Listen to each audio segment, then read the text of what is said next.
Comment utiliser ChatGPT ou encore OpenAI pour écrire de meilleurs playbooks et rôles Ansible?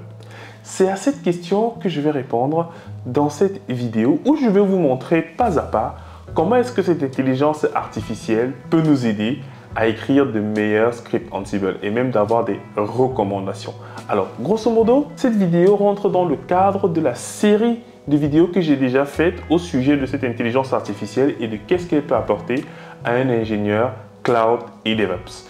Et aujourd'hui, je vais donc vous montrer comment pas à pas, vous pouvez, à l'aide de l'API de ChatGPT, automatiquement tester la qualité, la pertinence de vos playbooks et rôles Ansible. Et cela de façon automatique parce que nous allons mettre ça dans un pipeline. En gros, le programme est chargé et nous allons débuter notre manip sans plus tarder. Mais avant, pour ceux qui regardent une de nos vidéos pour la première fois, je suis Diran Tafen, formateur et consultant, passionné dans le domaine du cloud et du DevOps. Et au quotidien, je réalise des vidéos où je partage mon expérience, mais aussi l'expérience d'autres personnes. Alors, notre démo va se structurer en 3 grandes parties. Dans la première phase, nous allons déjà prendre un rôle Ansible existant.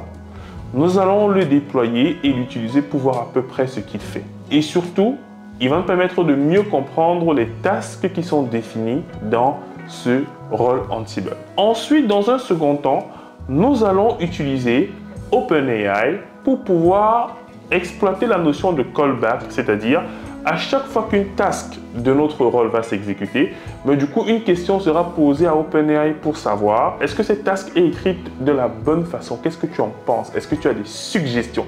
Et ça, ce sera fait de façon automatique. Donc, on va connecter notre playbook à OpenAI à l'aide de la notion de plugin. Et pour ça, on va utiliser une collection que j'ai découverte dernièrement.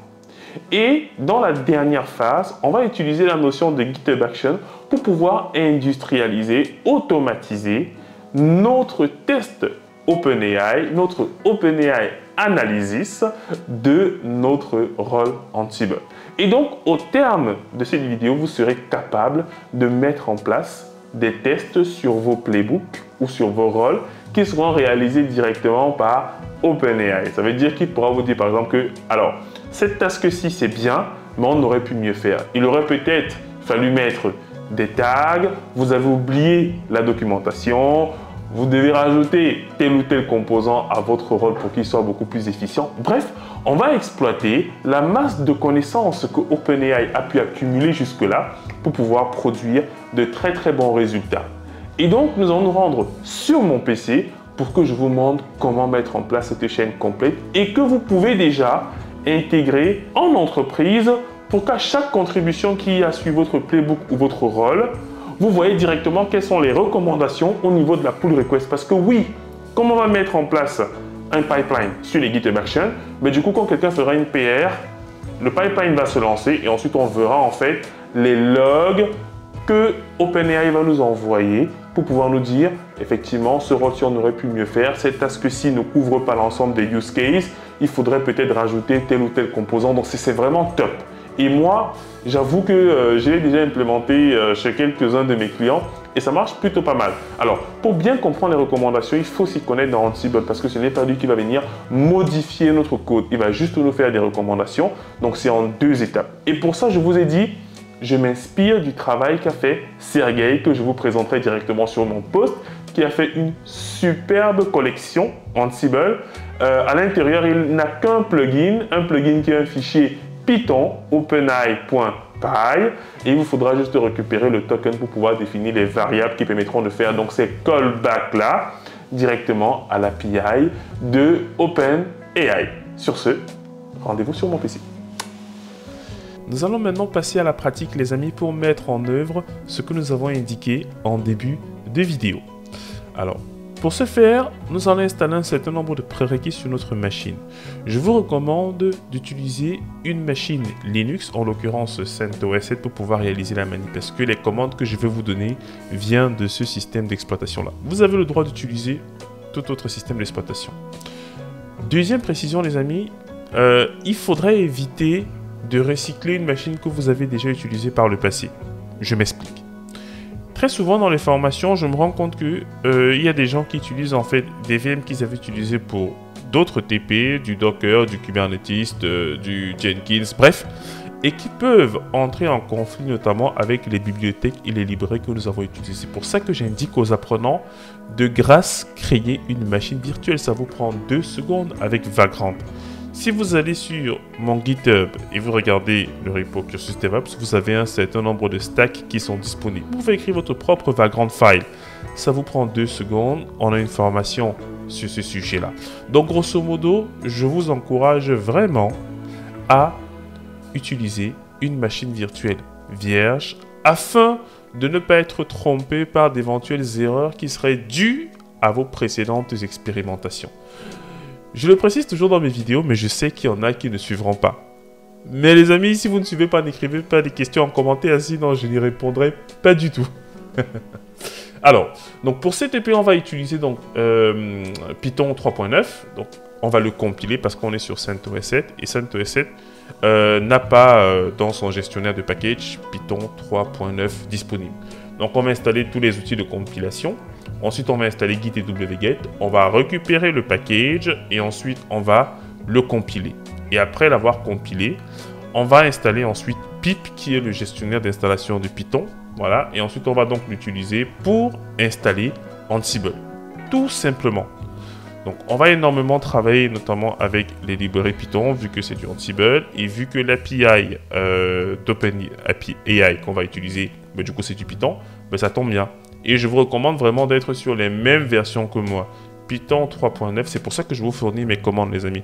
Je vous fournis pas mes commandes pour faire genre... Non, je vous les fournis vraiment pour que vous les utilisiez. Donc, voici ce que je vais installer en termes de prérequis sur ma machine. Et nous allons donc aller vérifier sur la machine que j'ai déployée pour cette démonstration que tout est OK. Étant donné que je suis flemmard, du coup, j'ai automatisé mon installation via Vagrant et du Bash. Donc, l'installation est terminée, j'ai récupéré l'IP. En gros, je suis désormais sur ma machine virtuelle qui a été provisionnée par Vagrant à l'aide des commandes que je vous ai indiquées ici, tout simplement. Maintenant, je vais vérifier que tout est bien installé. Donc, Ansible, version. OK, on est en Ansible 2.14.4. Très bien. Et ensuite, avec Python, on a bien la 3.9 qui a été installée. OK. Très bien. Et si je regarde la version de pip, qui est l'utilitaire qu'on va utiliser pour notamment les différentes installations, ben on a aussi la 3.9. Donc là, c'est pip 3.9. Et là, on a la version qui est la 22.04. Très bien. Et le binaire se trouve en effet dans le dossier Python 3.9. OK. Donc ça veut dire que là, on a installé nos différents prérequis et on est prêt à procéder à la suite de notre manip. Avant de passer à la suite de notre démo, il est important de rappeler notre objectif. Nous avons pour ambition d'utiliser ChatGPT pour nous aider à savoir si nous avons respecté les bonnes pratiques dans l'écriture de notre playbook, de notre rôle. Et cela de façon continue à chaque fois que nous allons mettre à jour notre rôle et ou nos différents playbooks. C'est important effectivement à chaque fois de revenir dessus. Et vous comprenez donc que nous devons d'abord valider que notre playbook est fonctionnel, que notre rôle est fonctionnel avant d'aller demander ensuite l'aide à ChatGPT pour nous dire si nous respectons les bonnes pratiques. Ça veut dire que la partie ChatGPT vient au-dessus et qu'on doit d'abord valider la base. Et j'ai l'habitude de dire à mes apprenants, n'automatisez pas une tâche que vous n'avez pas déjà validée manuellement. Et c'est donc ce que nous allons faire dessus. Nous allons déjà valider que le rôle est fonctionnel. Et après, nous irons demander à ChatGPT de nous dire si nous avons respecté globalement les bonnes pratiques. Alors, pour ce faire, je vais passer en route. Voilà, parce que dans mon playbook, il y a un certain nombre d'actions que je fais et je n'ai pas envie de mettre des beacons partout. Donc, grosso modo, je passe en route, même si ce n'est pas une bonne pratique. Je sais que mes apprenants vont mettre des commentaires pour dire « Mais Diran, tu nous interdis de travailler en route ?» Oui, mais pour ce TP-là, allez, on va le faire. Ensuite, vous allez vérifier que vous avez bien Git d'installer parce que vous allez récupérer mon repository. Alors, en parlant de mon repository, donc sur le repo, vous allez voir en fait qu'il y a la branche main et d'autres branches. Les autres branches correspondent simplement à des étapes. Là, actuellement, je vais commencer effectivement sur la 1.0.0 Initial Role. Donc en gros, quand je vais git cloner, je vais rester sur la main parce que mon initial role pointe déjà sur là où je me trouve actuellement. Mais ne vous prenez pas la tête. Si vous voulez réaliser la manip, vous savez juste que vous git clonez et vous passez sur cette branche ici. Parce que moi, je vais faire évoluer la main au fur et à mesure que je vais réaliser mon automatisation. Donc, je git clone mon repository. C'est un repo qui est public. Voilà. Donc, je le git clone. Ensuite, je vais dans le dossier de mon rôle et ensuite, je vais dans le dossier test. Donc, la bonne pratique voudrait en effet que lorsqu'on travaille avec la notion de rôle sur Ansible, il est important de faire un dossier test pour pouvoir déjà valider que le rôle fonctionne. Donc, en gros, dans ce playbook test, il appelle simplement le rôle en fait, voilà, qui le contient, tout simplement. Et généralement, dans l'inventaire, on met en fait localhost pour que ça s'exécute en fait sur la machine courante. C'est pour ça que je vous ai dit pas besoin de déployer plusieurs VM. Juste une seule VM nous suffit. Et dans le fichier Ansible.conf, je peux mettre ici quelques paramètres qui me semblent pertinents. Bien. Ceci étant dit, on va donc lancer notre playbook. Voilà, Ansible Playbook. Et on va le lancer de cette façon-là. Test. Voilà. Donc, pour précision, c'est un playbook qui va tout simplement appeler un rôle qui lui installe Nginx. Vraiment bête et méchant. Vraiment bête et méchant. Vous avez vu, il est parti dans le rôle. Voilà, au-dessus. Et il a installé en effet Nginx. Et on peut vérifier en effet que Nginx est bien installé. Systemctl, status, Nginx. Voilà, on a bien le service Nginx qui est disponible et fonctionnel. Première étape. Donc je peux faire même un curl localhost. Normalement il écoute sur le 80. Je nettoie mon écran. Curl localhost. Voilà, j'ai bien là le site en fait de Nginx. Je peux aussi aller sur mon navigateur. Mais grosso modo, ça me permet de valider que mon rôle est fonctionnel. Parfait. Je peux maintenant passer à la seconde étape qui est d'aller chercher les bonnes grâces d'OpenAI. On va faire un petit rappel pour ceux qui vivraient dans une grotte. Donc, nous sommes en train de vivre un réel bouleversement dans l'écosystème technologique avec l'apport de l'intelligence artificielle et en l'occurrence OpenAI. Et il nous a proposé donc un chatbot conversationnel appelé ChatGPT qui nous permet d'interagir donc derrière avec le moteur même OpenAI. Donc on peut lui dire bonjour, voilà, c'est quoi un rôle Ansible. Voilà. Et ensuite il va nous répondre, etc. etc. Nous avons plusieurs modèles d'intelligence artificielle. Là, j'utilise la 3.5, mais bon, moi j'ai la version payante, donc je peux utiliser aussi la 4 qui permet de traiter beaucoup plus d'informations, qui permet même de faire des analyses à partir de fichiers d'images. Voilà, il est capable même de lire les images et comprendre exactement ce qu'il y a dans cette image-là. Donc, grosso modo, on peut quand même faire pas mal de choses à l'aide de cette intelligence artificielle. Donc là, c'est la version conversationnelle. Mais on peut aussi directement attaquer l'API. Vous avez un playground. Donc si vous allez sur platform.openai.com, vous avez la possibilité de discuter avec cette intelligence artificielle-là en choisissant par exemple le modèle qui vous intéresse. Là, on a aussi la version conversationnelle que vous avez de l'autre côté. Bref, on peut interagir avec cette dernière. Et vous avez également la documentation qui est liée à l'API, donc qui permet à l'aide de différentes requêtes, du coup que ce soit du curl, que ce soit du Python, bref, en fonction du langage de programmation, de pouvoir discuter avec l'intelligence artificielle. Par exemple, on peut lui envoyer say this is test. Donc voilà, on peut discuter avec lui, lui envoyer des messages de cette façon-là. Bien sûr, il nous faut un token. Et c'est ce qui va nous amener en effet sur cette interface-ci. Vous pouvez créer un token donc de façon gratuite, un compte de façon gratuite également sur OpenAI. Donc c'est totalement gratuit.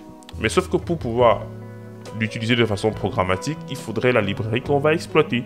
Nous on va travailler avec Ansible, donc forcément on va installer OpenAI avec l'utilitaire pip3. Il va donc nous permettre de pouvoir ensuite faire des requêtes dans notre code. Mais attention les amis, vous n'écrirez aucune ligne de code. Mais je voulais déjà montrer un peu voilà, comment ça s'utilise OpenAI. Et on va donc demander à cette intelligence artificielle de nous dire si notre code est bon. Et ça de façon automatique. Maintenant, nous allons voir comment Ansible va interagir avec ChatGPT. Alors, grosso modo, lorsque vous allez exécuter votre playbook, en fait, à chaque task, il y a une demande qui sera faite à ChatGPT pour dire est-ce que cette task-ci, tu penses qu'elle respecte les bonnes pratiques dans le domaine? Et pour ce faire, on a un membre de la communauté, Sergey, excellent développeur. Il travaille autour des thématiques Ansible chez Red Hat et il est en Israël. Et du coup, il nous propose cette collection Ansible. Mais grosso modo, si vous cliquez par exemple sur la partie article ici, et vous cliquez sur la galaxie qu'il a mis en place, la collection qu'il a mis en place, mais du coup, sa collection en fait ne contient que ce qu'on appelle un plugin, un callback plugin. Et un callback plugin, c'est tout simplement une action qui sera appelée lorsque certains événements seront rencontrés. Par exemple, lorsque j'exécute une task de mon rôle, du coup, le plugin va être appelé. Il va exécuter une tâche bien précise.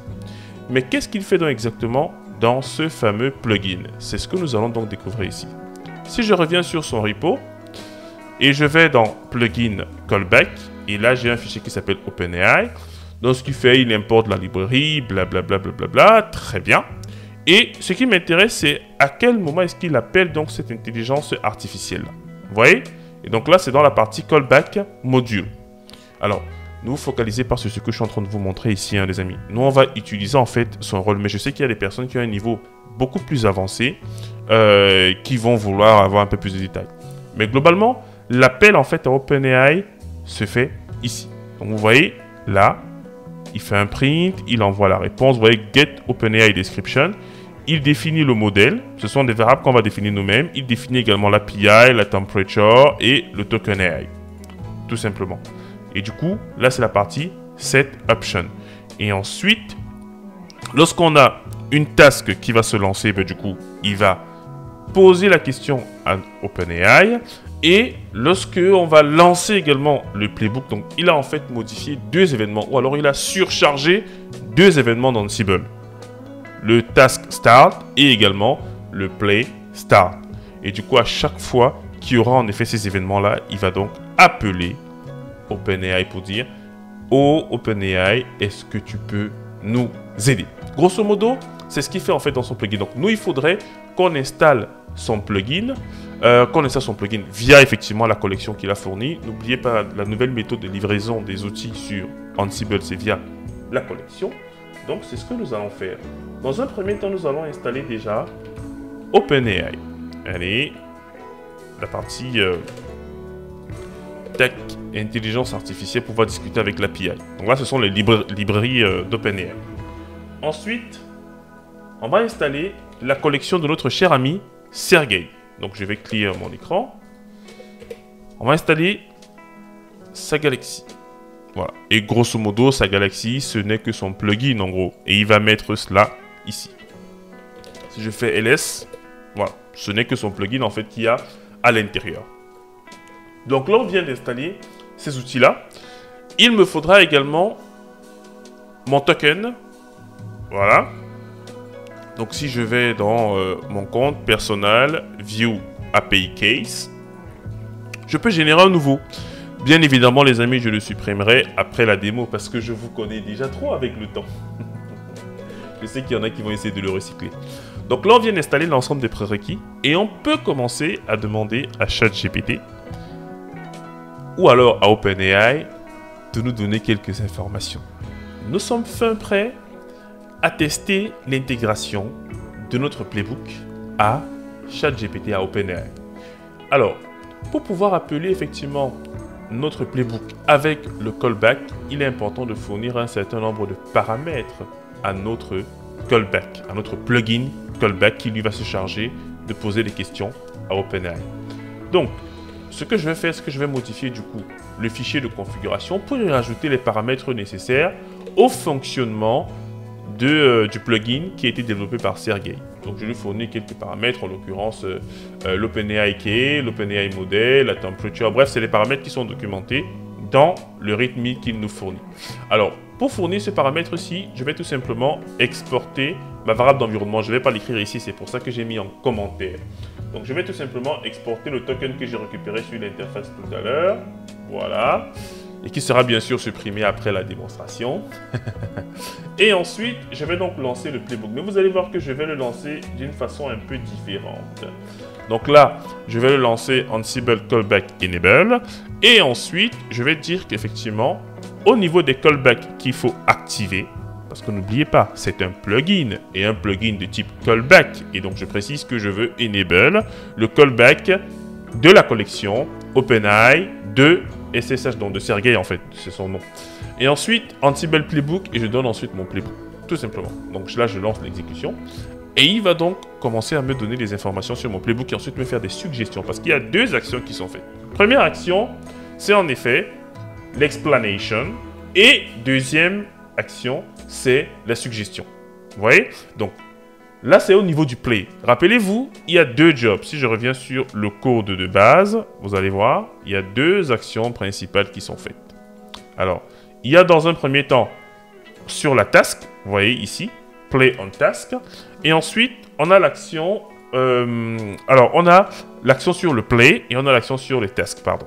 Donc là, on a play et là, on a task. Donc, ça veut dire que lorsqu'il lance en fait le play, du coup, il lance cette action-là.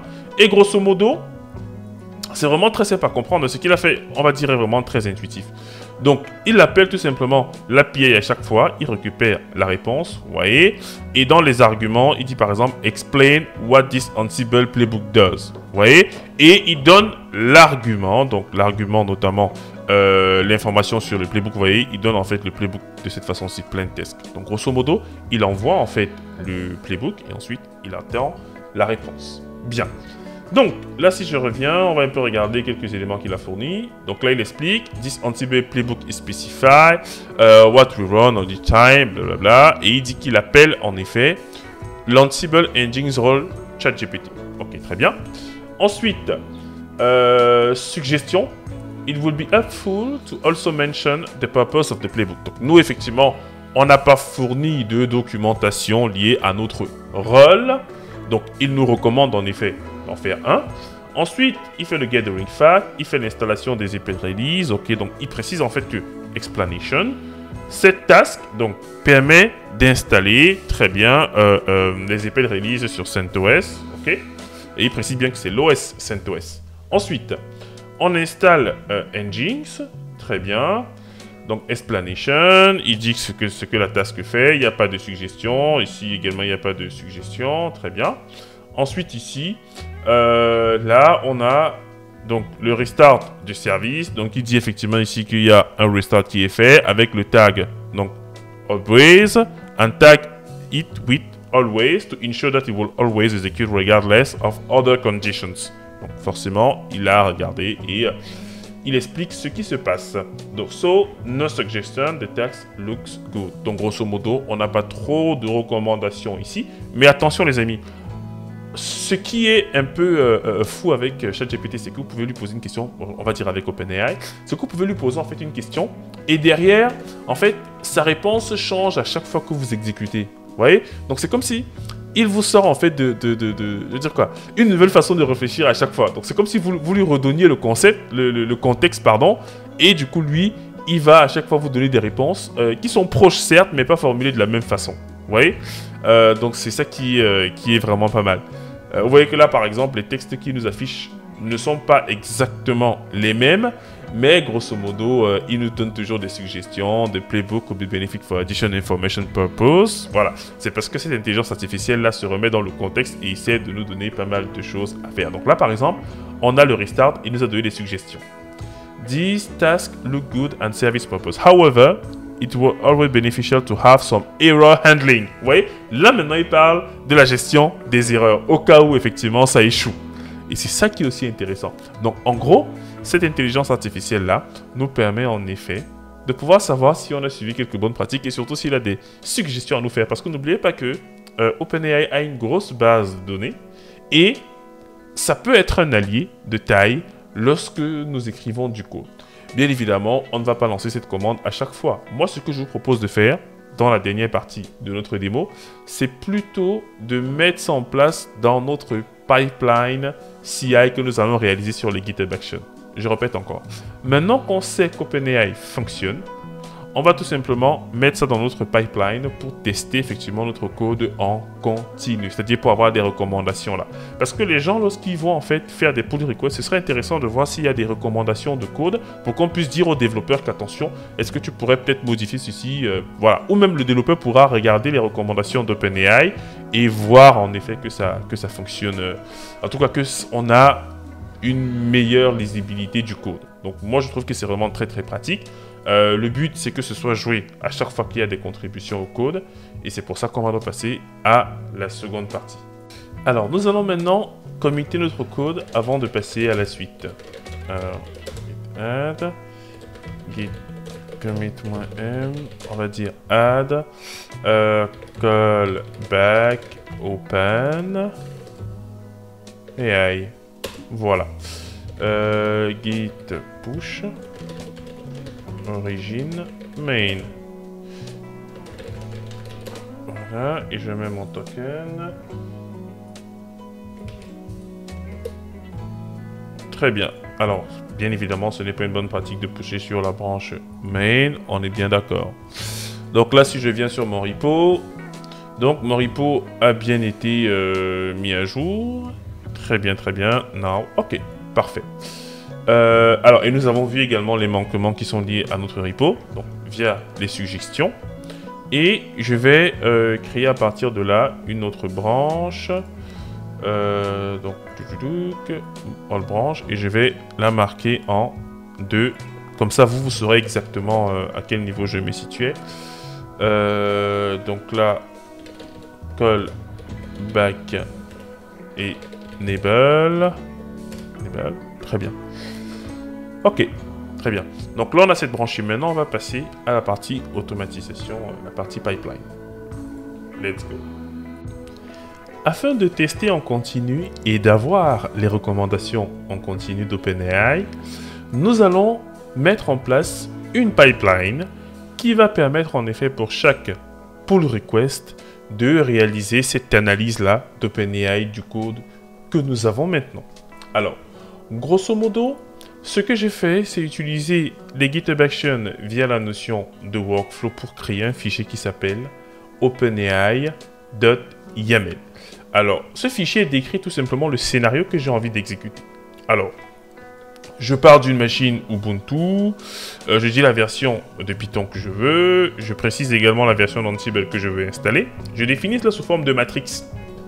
Donc la matrix permet en fait tout simplement de définir différentes stratégies d'OS. En fait, vous pouvez mettre plusieurs listes et ça marche plutôt pas mal. Ça permet en fait d'avoir plusieurs scénarios que vous testez en fait. Alors moi, c'est ce scénario-ci que je vais tester.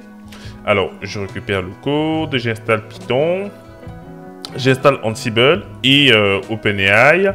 Ensuite, j'exécute mon analyse. Alors, je vais zoomer pour que ça puisse être bien visible. Je run mon analyse. J'espère que ce sera effectivement plus visible comme ça.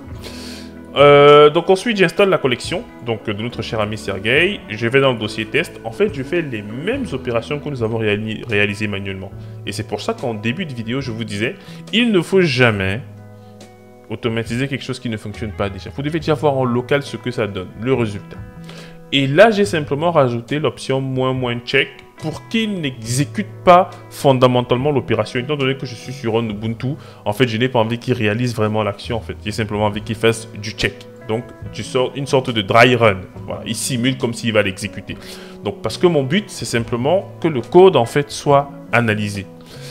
Alors, si je vais faire un test rapide, donc mon pipeline s'est déjà lancé, je vais vous montrer ce que ça donne en termes de résultats. Donc, alors, au départ, il fait le setup. Ensuite, il check out mon code sur le disque. Ensuite, il installe Python. On installe Ansible. Vous voyez, on installe Ansible là. Voilà. Et ensuite, on lance l'analyse.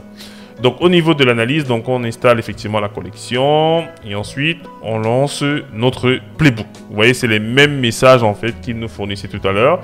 Explanation, suggestion, explanation, suggestion, etc., etc. Vous voyez là, et il me donne aussi quelques suggestions en bas. Donc, grosso modo, notre pipeline nous permet également donc d'avoir des recommandations en continu sur l'état actuel de notre repository. Alors, je peux rajouter aussi un badge, hein, bien évidemment. Donc, si je vais là, voilà, je fais créer un badge status, voilà. Je récupère donc le badge. Très bien. Et j'édite le readme. Edit. Très bien. Là. Je mets ça là. Ensuite, je peux faire un preview pour voir à quoi ça ressemble. Très bien. OpenAI, Analysis, Passing. Très bien. Et là, je commit tout simplement. Et je vais donc faire un dernier tag, une dernière branche, pardon, qui est globalement la version finale, en fait, de ce que je souhaitais vous montrer pour cette courte démo sur OpenAI. Donc, New Branch. Je vais l'appeler 3.0.0. Et là, on va mettre Pipeline OpenAI. Alors, rapidement, vous allez constater que dans la pipeline, j'exporte à nouveau ma variable. Ma variable qui contient globalement mon token API. Alors pour créer effectivement cette variable-là, il vous suffit juste d'aller dans les paramètres de votre pipeline. Là, vous allez dans Secret et Variable, Action, parce que c'est lié au GitHub Action. Et dans la partie variable, en fait, vous pouvez créer un nouveau secret qui sera utilisé dans votre repo. Et voici le mien ici. C'est pour ça que je l'appelle de cette façon-là. Alors, vous n'êtes pas obligé de faire la partie GitHub Action, mais c'est toujours un peu sexy d'avoir une pipeline qui va faire cela en continu. Et dans les logs, on voit bien le résultat. Donc, grosso modo, l'objectif est atteint. Je vous invite à suivre les travaux que réalise Sergey, parce que je pense qu'il apporte pas mal de choses. Lui, en tant que développeur Python, vraiment, il part dans le fond des choses. Et je pense que c'est quelque chose qui peut être implémenté. Je vais voir déjà avec les différents projets sur lesquels je travaille pour intégrer ces recommandations. Donc, vous n'êtes pas obligé de suivre ces recommandations de ChatGPT, mais généralement, ça a du sens. Donc, n'hésitez pas à les écouter. Donc, si cette vidéo, les amis, vous a paru pertinente, n'hésitez pas à me le faire savoir dans les commentaires. Comme ça, je produirai encore d'autres vidéos dans ce style-là, avec une partie, effectivement, où je suis face caméra et je vous explique quel est l'objectif de la manip. Et ensuite, une partie où je fais directement la manip sur mon PC. Donc, sur ce, les amis, je vous dis à très bientôt et n'oubliez pas de vous abonner.